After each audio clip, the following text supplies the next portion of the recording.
बिस्मिल्लाहिर्रहमानिर्रहीम। अस्सलाम वालेकुम। मैं हूं इफ्तिखार और आप देख रहे हैं news entertainment and food channel. दोस्तों, आज मैं मूंगफली को नमक में भूनने का आसान तरीका बताऊंगा। कहने को तो ये कोई मुश्किल काम नहीं है, लेकिन आज मैं इस वीडियो में मूंगफली भूनने की चंद ऐसी ट्रिक्स बताऊंगा जिससे मूंगफली का टेस्ट भी मज़ेदार होगा और इसकी इफ़ादियत भी बरकरार रहेगी। सबसे पहले मैंने एक कढ़ाई ली है और उसमें नमक डाल दिया है। अगर नमक मोटा मोटा पिसा हुआ है तो बेहतर है, वरना बारीक नमक भी चल जाएगा। मैंने नमक को पहले अच्छी तरह गरम कर लिया है। अब तकरीबन आधा किलो मूंगफली मैंने इसमें डाल दी है। अब आपने फ्लेम मीडियम टू लो रखना है और एक बड़े चम्मच से इसको बराबर हिलाते रहना है ताकि मूंगफली के सारे दाने बराबर भुन जाएं।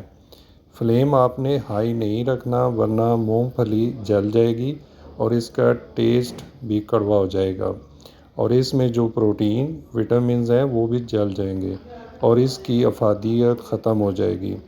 अगर मीडियम फ्लेम पर भूनेंगे तो मूंगफली मज़ेदार खस्ता भी होगी और इसका जायका और अफादियत भी बरकरार रहेगी। इसका छिलका भी नहीं जलेगा और देखने में भी अच्छी लगेगी। और अगर इसको आप बेचना चाहते हैं तो रेट भी अच्छा लगेगा और गाहक भी पसंद करेंगे।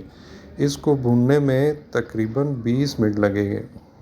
मूंगफली अमीर हो या गरीब सभी पसंद करते हैं। दूसरे ड्राई फ्रूट्स आजकल बहुत महंगे हो चुके हैं जो कि गरीब की पहुंच से दूर हो चुके हैं, और गरीब मूंगफली को आसानी से ख़रीद सकता है और इसको खा के अपनी बॉडी की ज़रूरियात को पूरा कर सकता है।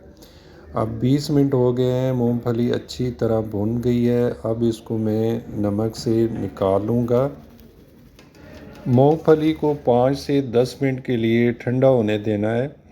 उसके बाद आप इसको तोड़ के चेक करेंगे तो इसके ऊपर की जो बारीक छिलका है वो आसानी से उतर जाएगा और अंदर से आप देखेंगे कि मूंगफली का रंग बिल्कुल सफ़ेद होगा। इसका मतलब है ये मूंगफली अच्छी तरह भुन गई है और अंदर से ना कच्ची है और ना ही अंदर से जली है। दोस्तों, अगर मूंगफली आप गुड़ के साथ खाएंगे तो आपको बहुत ज़्यादा मज़ा आएगा और इसकी अफादियत भी बढ़ जाएगी। अगर आपको खांसी है तो मूंगफली ना खाएं और मूंगफली खाने के बाद पानी कभी भी ना पिएं। तकरीबन आधा घंटे के बाद पानी पिएं। आज की मेरी वीडियो आपको कैसी लगी ज़रूर बताइएगा, कमेंट्स कर दीजिएगा और मेरे चैनल को सब्सक्राइब कर दीजिएगा। Thank you for watching. अल्लाह हाफिज़।